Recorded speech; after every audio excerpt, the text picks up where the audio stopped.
And let's first take you live to Rudrapur, where Prime Minister Modi is addressing an election rally.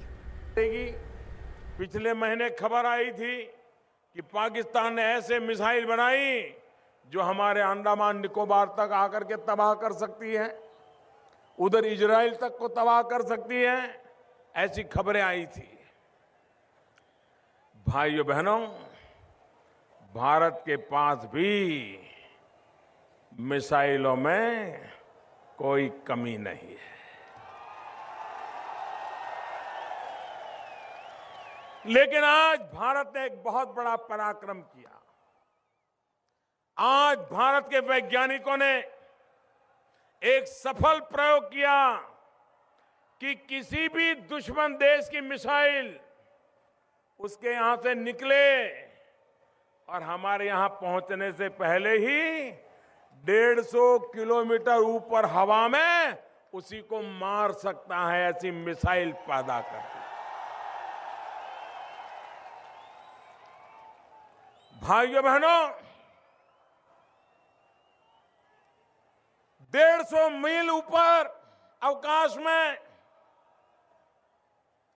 आने वाली missile को निशाना ताक करके वो गति में है, कितनी स्पीड से क्यों न जाती हो, हमारे देश के वैज्ञानिकों ने ऐसी मिसाइल बनाई है, वहीं पर उसका खात्मा हो जाएगा।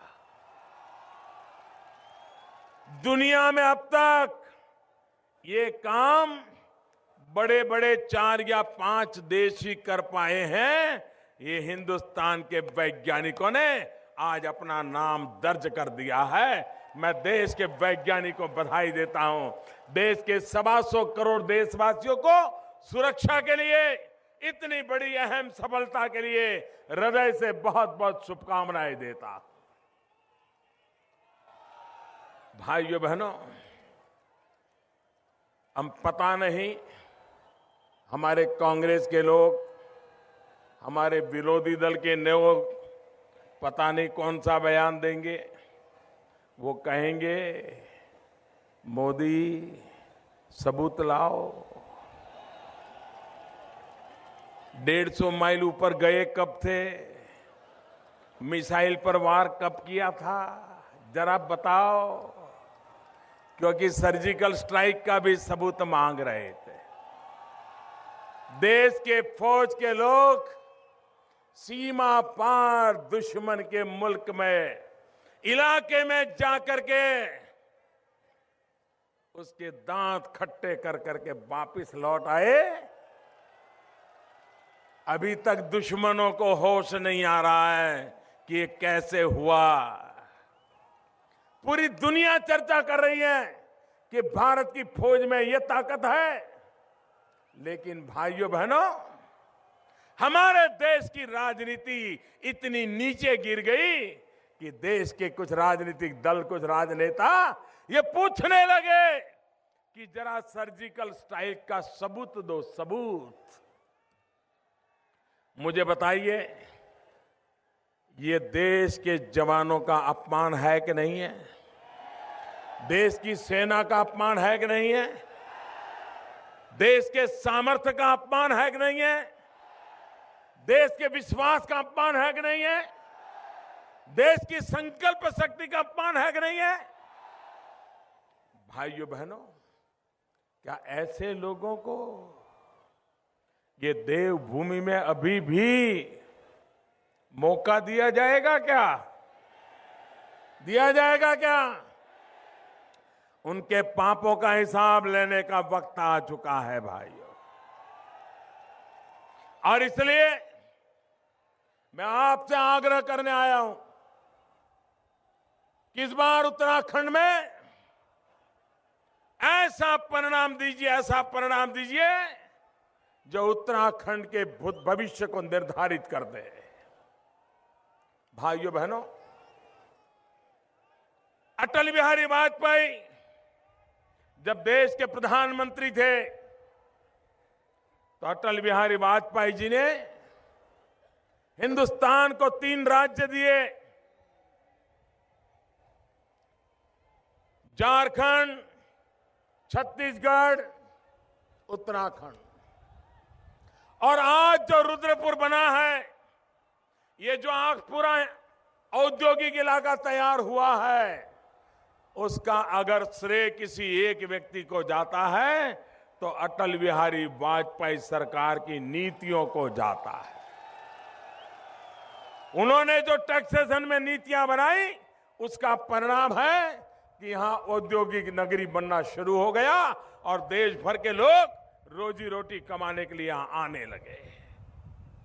भाइयों बहनों, यहां छोटे छोटे उद्योगों की जाल है, अनेक लोगों को रोजगार देने की ताकत है। इस बार बजट में हमने सबसे बड़े अगर फैसले किए हैं तो इन लघु उद्योगों को सबसे ज्यादा मदद करने वाले फैसले किए।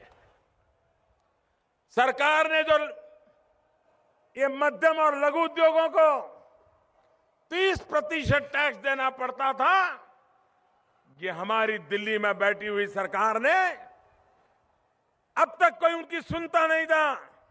30% में से एक धाम 25% कर दिया।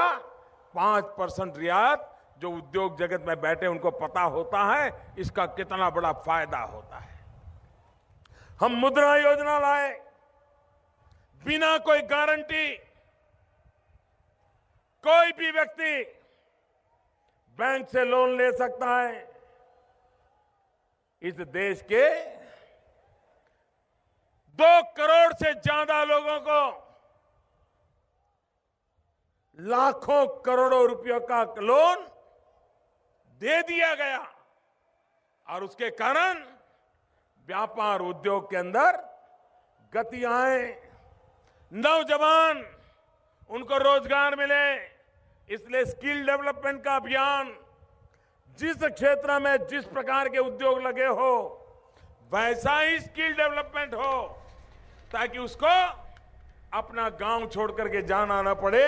वहीं कल Live visuals from Rudrapur in Uttarakhand, there Prime Minister Narendra Modi addressing Vijay Sankalp rally. In fact, he said that, in fact, evoking former Prime Minister Atal Bihari Vajpayee's era, he said he was responsible in carving out 3 important regions in the country, 3 important states in the country, namely Jharkhand, Chhattisgarh as well as Uttarakhand. It also added that the credit for development, the credit for industrialization, the credit for making Rudrapur an industrialized hub, the credit for that goes to the BJP when Prime Minister Atal Bihari Vajpayee, former Prime Minister Atal Bihari Vajpayee was at the helm of the affairs. And he also said that all that industrialization and development in Rudrapur has led to major skill development as well as churning out employment for the youngsters.